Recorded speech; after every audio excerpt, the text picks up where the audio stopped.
본문 말씀을 가지고 마음에 이는 불꽃, 이런 제목으로 은혜를 나누겠습니다. 지금 계속해서 이제 지난주도 마찬가지고 이제 부활 이후에 일어난 에피소드를 우리가 나누고 있습니다. 오늘 본문은 이제 예수님께서 부활하신 날 일어난 사건이에요. 예루살렘에서 이제 북서쪽으로 한 11km 떨어진 곳에 엠마오라고 하는 마을이 있습니다. 그 마을을 향해서 두 제자, 이제 글로바라고 하는 제자와 또 한 명의 제자가 이 낙심한 마음을 가지고 엠마오를 향하고 있었습니다. 아마도 엠마오 출신이었을 거로 이제 보이는데, 근데 정작 그날은 이후에 깨달은 모든 사람들이 기뻐하고 즐거워하는 축제의 날이죠. 부활의 날, 예수님께서 부활하신 날. 영적인 관점에서는 대단한 날입니다. 그럼에도 불구하고 정작 가장 앞장서서 기뻐해야 할 그 제자들이 슬펐다는 거죠. 슬픈 빛을 띠고 있었다. 이게 문제입니다. 누구보다도 기뻐해야 할 시점에 슬퍼하고 있다는 거거든요. 그네들은 예수님의 십자가를 알고 있어요. 특히 그날 아침에 부활의 소식에 대해서도 못 들은 게 아니에요. 이 두 사람이. 그런 얘기가 돌더라 하는 그런 부활의 소식에 대해서 전혀 무지한 상태도 아닌데도 이 기뻐해야 될 시점에 슬퍼하고 있다고 하는 거죠. 그 슬픔은 이제 근원이 무지와 불신앙이라고밖에 말할 수가 없어요. 그래서 그 무지와 불신앙은 교정이 필요했습니다. 어떤 면에서 부활의 주님께서 지금 11제자보다도 이네들에게 더 먼저 나타나셨다는 거죠. 이네들을 만나고 그 다음에 이네들이 돌아가서 그 다락방에 이제 은신에 있던 제자들에게 부활하신 주님을 만난 소식을 전했을 때 그때 이제 예수님께서 그때 나타나신 이런 상황이었거든요. 11제자죠. 가룟 유다 빼놓고 그네들보다 먼저 만나주신 이유, 우리 속에 있는 무지와 불신앙을 교정해야 할 필요가 있기 때문에 그렇습니다. 우리 안에 그네들에게 있었던 그 무지와 불신앙이 존재하고 있다. 그들도 예수님의 십자가를 알았죠. 부활의 소식을 들었어요. 그럼에도 불구하고 낙심해서 낙향하고 있는 거예요. 마음이 가라앉았고, 그리고 예루살렘 그 사명의 자리에서 엠마오 고향으로 낙향합니다. 사명의 길을 잃어버리고 있는 거죠. 우리도 십자가를 알고 부활도 알고 또 성령의 역사를 아는 시대를 살고 있음에도 불구하고 이럴 때가 많습니다. 낙심할 때도 많고 뭘 해야 될지 그래서 헤매거나 힘들어하는 경우가 많이 있다고 하는 거죠. 원리적으로 보게 되면 너무 모순된 상황입니다. 부활의 주님과 한 팀이 되었음에도 불구하고 낙심 혹은 낙향, 이 모순된 상황을 이제 우리가 어떻게 극복할 수가 있을까? 오늘 본문은 우리에게 그것을 가르쳐줘요. 일단 첫 번째, 문제의 본질이 무엇인가를 정리할 필요가 있습니다. 자, 이 두 제자는 예수님을 따랐었죠. 십자가로 자기네들이 가지고 있는 기대가 꺾여졌을 때 낙향하고 있는 거예요. 이네들은 오늘날 우리 적지 않은 우리 크리스찬들을 대변하는 상징이기도 합니다. 뭔가 있겠지 기대하는 마음을 가지고 예수님을 따르려고 하고 교회도 다니고 있지만 그 현실의 압박에 눌려서 실망하거나 혹은 낙심하고 있거나 도대체 뭘 해야 될지 그 소명에 대해서조차도 깨닫지 못하고 있는 사람들을 상징하고 있다고 말할 수가 있어요. 제가 여러분들에게 한 가지 묻습니다. 지금 여러분들의 마음 상태는 어떨까? 우리가 십자가도 알고 부활도 알고 성령도 아는 이 시대를 살아가고 있는 여러분의 지금 마음은 어떤 상태일까? 기쁨일까? 아니면 이 두 제자처럼 슬픔일까? 사명의 길을 가고 있을까? 아니면 거꾸로 낙향하는 길을 가고 있을까? 엠마오라고 하는 것은요, 그때 거기만의 일이 아닙니다. 오늘 우리의 얘기라고 하는 거죠. 두 제자는 바로 우리입니다. 예수님을 쫓고 있지만 어쩌다가 기쁨을 누리는 그런 수준에 있다고 한다면 이 두 제자와 다를 바가 없다. 기뻐하고 기념해야 하는 이 축제의 날, 그 부활의 날에 오히려 슬픈 빛을 띠고 있다는 것은 하나의 반증입니다. 어떤 반증이냐? 예수님의 말씀을 믿지 않았다는 반증. 들었는데도 안 믿은 거예요. 오늘 성경은 그런 믿음의 상태를 이렇게 표현하고 있습니다. 더디 믿었다. 더디 믿었다. 25절 보니까 미련하고 선지자들이 말한 모든 것을 마음에 더디 믿는 자들이요. 예수님께서 이제 그네들을 이렇게 보고 탄식하는 거죠. 더디 믿었습니다. 사실 제대로 믿지 않았다는 표현입니다. 이미 이제 우리가 알고 있는 것처럼 십자가도 그렇고 부활도 그렇고 그 십자가 부활의 사건이라고 하는 것은 갑작스럽게 그냥 뭐 서프라이즈 하듯이 툭 튀어난 생뚱맞은 사건이 아니고 이미 구약 성경에도 암시가 되어 있었고 그리고 무엇보다도 예수님께서 제자들에게 직접적으로 전해 주신 적이 있어요. 미리 예고된 사실이라고 하는 거죠. 마태복음 17장을 보면 갈릴리에 모일 때에 자, 이 공생의 한 복판 정도 되는 시기죠.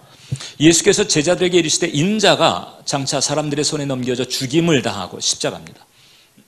그리고 제3일에 살아나리라 부활이죠. 하시니 제자들이 매우 근심하더라 그랬습니다. 이미 예수님께서 제자들에게 예고를 하신 바가 있죠. 그럼에도 불구하고 제자들은 십자가 사건 혹은 이 부활에 대해서도 전혀 접해보지 못했던, 알지 못했던 사람들처럼 그렇게 호동됐습니다. 왜 이 예수님의 이 말씀을 기억하지 못했을까? 이제 우리들에게 나타나는 부분이기도 한데 고정관념 때문에 그렇습니다. 그 제자들의 마음속에 아주 견고한 질처럼 자리 잡고 있었던 고정관념, 세속적 가치관에 물들었던 메시아관. 그러니까 이제 메시아가 오게 되면 로마 제국의 압제로부터 해방을 시켜서 마치 모세가 종살이하던 이스라엘 백성들을 애굽에서 끌어내서 가나안 땅의 땅 주인이 되게 만들고 나라를 차리게 만들었던 것처럼 그런 그 현실적인 그 독립시대, 황금시대를 가져다 줄 그 메시아관을 가지고 있었거든요. 그게 바로 그 당시 그네들의 고정관념이었습니다. 그 고정관념에 맞지 않는 말은 그냥 다 흘려보내는 거예요. 튕겨보내고 흘려보내는 거예요. 우리 이제 한국 선교사들이 그 러시아하고 이제 중국에 가서 선교할 때에 그 선교 초기에 현지에 있는 이제 우리 동포들이죠. 러시아 같으면은 고려인들, 중국 같으면은 이제 조선족들이죠. 그네들의 도움을 상당히 많이 받았습니다. 어떤 선교사는 러시아에 가가지고 러시아어를 아예 안 했어요. 그냥 고려인 통역 세워가지고 통역으로 뭐 10여 년 사역하다가 온 선교사도 있을 정도였어요. 근데 이제 이게 나중에 그 선교의 열매가 많았을 때는 괜찮은데 선교 초기에는 특히 러시아 같은 경우 고려인 중에 믿음이 거의 공산사회였잖아요. 그 믿음이 없는 고려인들이 대부분이었죠. 근데 선교사가 가서 이제 러시아어도 쉽지가 않거든요. 그러니까 러시아어는 못하고 이제 설교는 해야 되고 또 복음도 전해야 되고 이런 과정에서 이제 사실 어떻게 급하다 보니까 믿음이 없는 고려인을 일단 아무튼 말이라도 좀 통역을 해라 이렇게 해서 이제 통역으로 쓰게 되는데 부활절 때 있었던 일이죠. 부활절에 그래도 이제 특별한 절기니까 사람들을 초청해가지고 기도 열심히 하고 이제 이 부활의 메시지를 전해서 얘네들의 마음 가운데 아무튼 그 부활의 그 씨앗이 심겨지기를 바라는 마음으로 열심히 설교를 한 거예요, 이 선교사님. 그래서 이제 설교가 계속해서 기승전결해가지고 이제 클라이막스로 점점 더 갑니다. 이제 이 마음속에 잔뜩 기대를 가지고 이 선교사가 이제 예수님께서 죽으셨습니다. 그러나 사흘 만에 다시 살아나셨습니다. 그리고 힘을 딱 주어가지고 이때 좀 뭐가 분위기가 확 업되기를 원했는데 통역을 안 하는 거예요. 이제 그 대목에서 통역도 같이 볼륨을 좀 업시켜가지고 확 그렇게 분위기를 사로잡아줘야 되는데 통역이 안 나와. 그러니까 선교사가 아니 왜 통역을 안 하냐고 옆에 쳐다봤거든요. 그러니까 그 고려인이 선교사 얼굴을 빤히 쳐다보면서 뭐라는 거 하니 아니 죽었다며. 아니 죽었는데 다시 살았다는 얘기가 뭐냐. 자기가 이제 받아들여지지가 않으니까 그 얘기는 통역이 안 되는 거예요. 그래서 빤히 쳐다보면서 아니 죽었다며. 이제 이런 이제 에피소드도 있었습니다. 고정관념이죠. 그 고정관념이 말씀을 수용을 하지 못합니다. 한기로 흘려보내 심령에 파고들 수가 없어요. 고정관념은 말씀을 들어도 그 말씀을 마음에서 밀어냅니다. 자, 그러니까 이 제자라고 할지라도 그 마음속에 어떤 고정관념이 있어서 그 스승의 말이 그 중심에 파고들지 못한다면, 그래서 스승이 가지고 있는 그 생각대로 같이 따라가 주지 못한다면 좋은 제자가 될 수가 없죠. 미국의 그 후안 카르로스라고 하는 이제 유명한 목사가 있습니다. 이분은 이제 그 로버트 슐러 목사님이 한창일 때 그 교회에서 같이 이제 그 동사역을 했던 분이기도 한데, 주로 이제 라틴계 그 성도들을 이제 목양을 했던 분이에요. 이분이 이제 그런 얘기를 한 적이 있습니다. 많은 크리스찬들이 사복음서 말고 오복음서를 가지고 있다. 5번째 복음서가 있다는 거예요. 마태, 마가, 누가, 요한 이거 말고 5번째 복음서가 있다. 그러니까 이제 그 얘기를 처음 했을 때 사람들이 어리둥절하면서 이게 무슨 또 이단 같은 얘기냐 이제 그렇게 하고 있을 때에 그때 이어서 말을 했습니다. 그 5번째 복음이 바로 내가 복음이다. 내가 복음. 자기 생각, 자기 기준 혹은 자기 욕망 이런 것들로 가득한 그런 마음. 그러니까 그런 마음은 성경을 대해도 결국 걸러 듣거나 골라 듣거나 결국 이제 내가 복음 형태로 남을 수밖에 없다. 이제 이런 얘기를 했죠. 지금 이 엠마오의 두 제자도 이제 비슷한 상황이에요. 우리들도 그럴 때가 나는 거예요. 주님이 안 계셔서도 아니고 주님께서 능력이 없어서도 아닙니다. 내가 주의 말씀을 받아들이지 않은 거지. 튕겨냈어요. 이 죄에 대해서는 경계하는데 고정관념에 대해서는 방심을 합니다. 왜? 이 죄라고 여기지 않으니까 거기에 대해서는 안이하게 놔두고 있는 거예요. 근데 실제로 죄 못지않게 하나님의 그 능력의 말씀, 축복의 말씀의 씨앗을 퉁퉁 튕겨내는 것은 내 안에 있는 고정관념. 나로 하여금 낙심하게 만들고 나로 하여금 절망하게 만드는 것이 뭐겠어요? 사건 혹은 사람들, 뭐 환경 이런 것들이잖아요.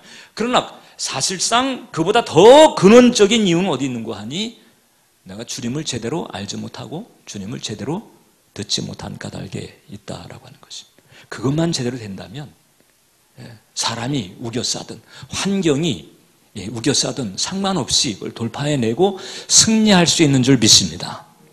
제대로 알고 제대로 믿는 이것이 중요한 거죠. 그 신학계에서 아주 높이 존경받는 이제 교수면서 학자가 된 분이 한 분 있어요. 예수님에 대해서 이제 좋은 신학적인 저술도 많이 쓰고 이런 분인데 이분이 처음 이제 교수직을 이제 교수직에 임명이 됐을 때였습니다. 자, 그러니까 이제 이게 시간 강사서부터 뭐 이렇게 강사 레벨을 이제 넘어서서 이제 처음으로 정교수가 되었을 때 얼마나 기쁘겠어요. 그래가지고 기쁜 마음으로 이제 교회를 오래 다니셨던 이제 그 아버지를 찾아간 거예요. 그래가지고 이제 이 기쁜 소식을 제가 드디어 이제 교수가 됐습니다. 그렇게 했을 때 그 아버지가 그렇게 얘기를 했더라는 거예요.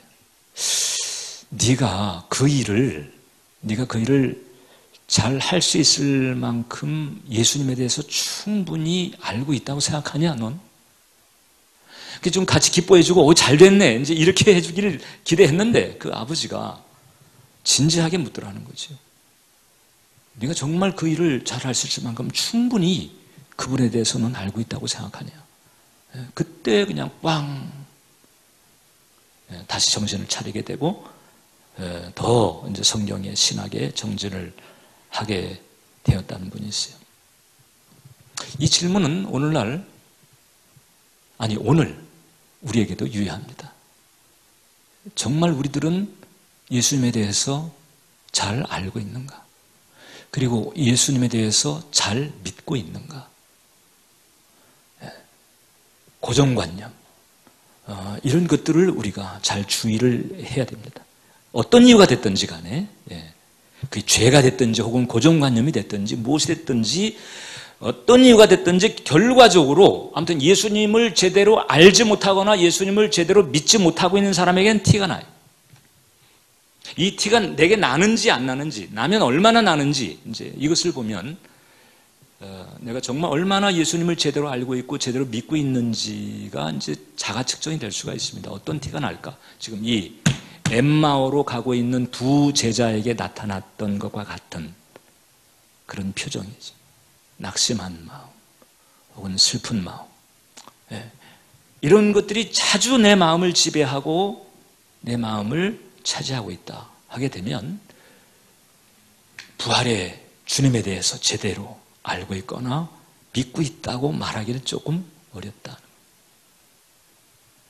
그래서 두 번째, 그래서 우리에게는 이 조명하시는 은혜가 필요합니다. 감사하게도 예수님께서는 이제 당신에 대해서 이 사람들이 잘 알지 못하고 있고 잘 믿지 못하고 있다는 사실을 아시면서도 그것 때문에 불쾌하게 생각하지 않으시고 다가오시는 거예요. 그래, 너희도 믿기 힘들 거다.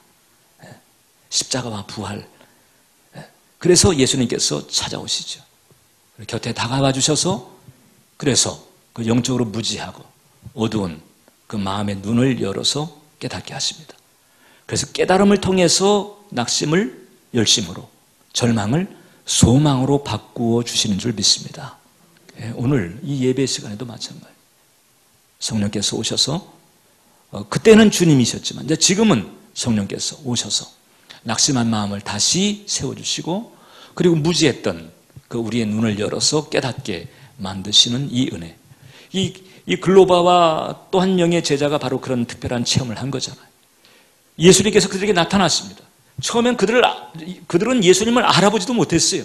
예수님께서 다가왔는데 예수님인 줄도 알아보지 못할 정도. 고정관념의 위력인 거죠. 그러다가 예수님께서 늘 함께 하시면서 이제 그네들에게 말씀을 풀어주시고 그런 과정에서 말씀을 깨닫는 은혜 체험을 합니다. 그리고서 이제 그때 체험했던 그 이제 소회를 이렇게 말했습니다. 누가복음 24장 32절을 보면 그들이 서로 말하되 길에서 우리에게 말씀하시고 우리에게 성경을 풀어주실 때, 자, 예수님께서 그네들에게 말씀해 주시고 성경을 풀어주실 때 그때 마음속에 일어난 반응이 있어요. 어떤 반응이냐? 마음이 뜨겁지 아니하더냐. 뜨거운 마음. 뜨겁다라고 하는 게 뭔가 이제 불기운이 있다는 얘기잖아요. 그래서 오늘 설교 제목이 마음에 있는 불꽃입니다. 그때는 예수님께서 이렇듯 제자 곁에서 말씀을 풀어주시고 가르쳐 주시고 뜨거운 마음을 일으켜 주셨는데 이제 예수님 이제 승천하신 뒤에는 성령께서 그 똑같은 일을 우리에게 해주시죠. 성령님은 예수님과 같은 마음을 가지고 예수님과 같은 동기를 가지고 예수님과 같은 능력을 가지고 예수님이 하시는 같은 일을 예수님 이후에 저와 여러분들에게 행하시고 있는 줄 믿으시기 바랍니다. 그래서 성령께서 마치 그때 그 예수님께서 엠마오 도상의 두 제자에게 하셨던 것 같은 그 일을 오늘날 우리에게 오셔서 하시는 그 은혜를 우리는 조명하시는 은혜, 일루미네이션이라고 하죠. 조명하시는 은혜라고 합니다. 35살 먹었던 그 요한 웨슬레가 그때 목사된 지 10년이었음에도 불구하고 회심을 못했어요. 그 요한 웨슬레가 이제 모라비안 교도가 인도하는 집회에 찾아갔어요. 내키지 않는 마음으로. 왜 내키지 않았을까? 자신의 영적인 상태를 알았던 것 같아요. 내 지금 이게 껍데기 같은 그 영혼을 가지고 있다. 이제 그런 그 답답한 마음을 가지고 찾아간 거죠. 그런데 바로 그 상황에서 마음에 불꽃이 일어나게 만들었습니다. 그때 웨슬레는 이렇게 고백하고 있어요. 그리스도를 믿는 믿음을 통해 하나님께서 인간의 마음속에 변화를 일으키신다는 내용을 들으면서, 이게 설교도 아니었어요. 로마서 주석의 서문을 그 사회자가 읽고 있었는데 그때 이런 마음이 들어온 거예요. 이상하게 마음이 뜨거워짐을 느꼈고 그리스도께서 나의 죄를 도말하셨고 나를 죄와 사망의 법으로부터 구원하셨다는 확신이 나를 사로잡았다. 이상하게 마음이 뜨거워졌고 그 결과 확신이 나를 사로잡게 됐다. 이제 이때서부터 달라졌어요. 성령께서 조명하시는 이 은혜 때문에 요한 웨슬레의 내면이 뒤집어졌고, 요한 웨슬레는 그 뒤집어진 자신의 내면을 가지고 나중에는 영국 사회를 뒤집기 시작하고 세계를 뒤집기 시작했습니다. 엠마오의 두 제자나 그 모라비안 교도 집회를 찾아간 영국 국교도 목사 안수를 받은 사람임에도 불구하고 그 당시 그 소수민족의 그 예배라고 할 수 있는 그곳에 찾아가서 예배를 이제 드리는 그 요한 웨슬레, 다 같은 처지였지만은 마음의 불꽃이 일어나면서 달라진 거지. 인생이 달라져 버렸어요. 운명 자체가 달라져 버렸어요. 꼭 이렇게 이 마음에 있는 불꽃은 이 마음이 뜨거워지는 뭐 신비한 영적 체험만을 꼭 수반하는 것은 아닙니다. 그래서 아주 다양하게 나타나기도 합니다. 그런 은혜를 받은 사람 중에 한 분이 이제 도스토옙스키죠.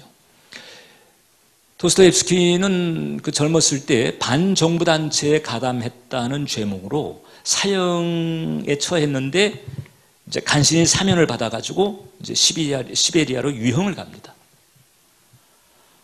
그래서 시베리아에서 이제 총 10년간의 이제 유형 생활을 하게 되는데, 그 시베리아로 이제 처음 갈 때에 그때 잠시 이제 그 역에서 쉴 때 이제 그 시베리아에 있는 그 여인들이 이제 면회를 온 거예요. 그때 면회를 왔던 그 여자들은 시베리아에 유배가 됐던 정치범들의 아내였는데 크리스찬이었습니다. 그러니까 성경을 전하고 복음을 전하는 그런 이제 일을 했었는데, 그 이제 여자 중에 그 아주 독일어에 능통하고 그리고 성경을 상당 부분 외울 정도로 그 신앙을 가지고 있었던 한 이제 부인이 도스토옙스키에게 신약 성경을 전해준 거예요. 그때 당시 그 시베리아 유형 생활에서 유일하게 소지할 수 있는 책이 성경이었거든요. 성경을 전해주니까 이 도스토옙스키가 성경을 받았습니다. 그리고 이분은 하나님께서 주신 갱생의 기회라고 알고 성경을 집중해서 탐독하기 시작합니다. 읽을 것이 그 책밖에 없었고, 그렇지만은 여기 도스토옙스키 말고 그와 함께 유배 갔던 다른 사람들도 있었거든요. 그네들은요, 그냥 복수심의 이를 갈고 어떻게 하면 이곳을 벗어날 수가 있을까, 그냥 그런 일념에만 가득 차 있었을 때 도스토옙스키는 하나님의 주신 갱생의 기회로 알고 그 하나님의 마음을 담은 성경을 파고들기 시작했습니다. 그 딸이 증언했는데 이렇게 정리했습니다. 아버지는 그 소중한 책을 한 장도 빼놓지 않고 정독했습니다. 한 단어 한 단어를 깊이 묵상했고 상당 부분은 외우기까지 했습니다. 그 결과 그 성경의 그 내용들이 모든 작품에 깊이 스며들게 되었습니다. 10년간의 시베리아 유형 생활입니다. 지금 도스토옙스키는요, 그 신경계를 파고든 그 간질이 있었어요. 종족 바닥에 그냥 거품을 물면서 발작을 하는 이런 일도 있었고, 그 다음에 감옥 안에 있게 될 때 이제 발에 족쇄를 찾는데 그 족쇄에 살이 쓸려가지고 피부가 상하고 고름이 나고, 뿐만 아니라 그 교도소 안에 있는 사람들이 절도범, 살인범, 알코올 중독에 걸려 있었던 농노들, 험한 그런 상황에 있으면서도 성경을 파고들고 하나님의 품을 파고들어간 거예요. 나중에 10년 유형 생활을 끝내고 이제 돌아올 때 자기에게 성경을 주었던 그 부인에게 자신의 신앙 고백을 담은 편지를 보냈습니다. 그 편지 내용이 이렇게 되어 있어요. 저의 신앙 고백은 단순합니다. 그리스도보다 아름답고 심오하며 사랑이 넘치고 정당하고 용맹스럽고 완전한 분은 전혀 없습니다. 설령 누군가가 증거를 들이대며 그리스도는 진리가 아니라고 주장한다 할지라도 나는 진리와 함께 있기보다는 그리스도와 더불어 사는 쪽을 택할 것입니다. 물론 예수님께서 진리죠. 이 과장법이에요. 나는 그리스도와 함께 있는 쪽을 택하겠다. 세상이 두 쪽이 나도 나는 그리스도와 더불어 사는 쪽을 택할 것이다. 이렇게 돼버려요. 10년 동안에 그 험한 곳에서 성경 말씀을 파고들면서 이렇게 변했어요. 그때 그 성경을 통해서 깨달았던 그 인간의 본질, 죄성, 하나님의 은혜, 이 톨스토이가 이상을 꿈꿨다면 도스토옙스키는 그 은혜를 추구한 사람이거든요. 거기서 깨달은 그 은혜의 통찰을 가지고 결국 나왔던 작품들이 죄와 벌 같은, 까라마초프카의 형제들 같은 그 걸작들이죠. 하나님 말씀이 그 험지에 있었던 도스토옙스키의 인생을 걸작으로 만든 거예요. 이게 바로 말씀과 성령의 위력입니다. 말씀과 그 말씀을 깨닫게 하시는 그 조명하시는 은혜가 주는 축복이다. 말씀과 성령은 하나님에 대해서만 알게 하지 않습니다. 그 말씀과 성령이 역사하게 되면 이제 그 하나님 앞에 선 내 안에 심겨진 그 하나님의 의도, 내 안에 잠겨져 있는 그 잠재력, 하나님께서 심어놓은 그 잠재력, 이런 것을 깨닫게 만들고 그런 것을 드러내게 하고 그것을 성취하게 하죠. 성령께서 조명하시는 이 내용에 이런 축복이 있는데, 그러나 우리가 한 가지 우리가 잊어서는 안 되는 게 있어요. 자, 말씀을 깨닫게 하고 이해하게 하시는 분이 성령님이신데 그 성령님의 그 조명하시는 은혜는 기본 틀이 있습니다. 어떤 틀이냐? 그 어거스틴이라고 하는 유명한 신학자가 잘 정리를 해놨어요. 그 그리스도교 교양이라고 하는 그 책에서 어거스틴이 그런 얘기했습니다. 자, 이제 우리가 성경을 해석할 때 아주 중요한 바탕이고 중요한 핵심이라고 하는 거예요. 하나님을 사랑하는 것과 이웃을 사랑하는 것이 성경 해석의 목적이라면서 하나님과 이웃을 사랑하는 데 이바지하지 않는 해석을 하는 사람은 아직 성경을 제대로 이해하지 못한 사람이다. 자, 그러니까 말씀이 있고 그 말씀을 조명해서 깨닫게 하시는 성령의 은혜가 있는데 아무렇게나 해석이 되는 게 아니고 그 해석의 틀이 있다는 거잖아요. 하나님을 사랑하고 사람을 사랑하는 이 기본적인 바탕이 있다는 거예요. 그게 안 되면 말씀을 제대로 이해하지 못한 사람이다. 그러니까 성령께서는 그런 식으로 해석하기는 안 한다는 거죠.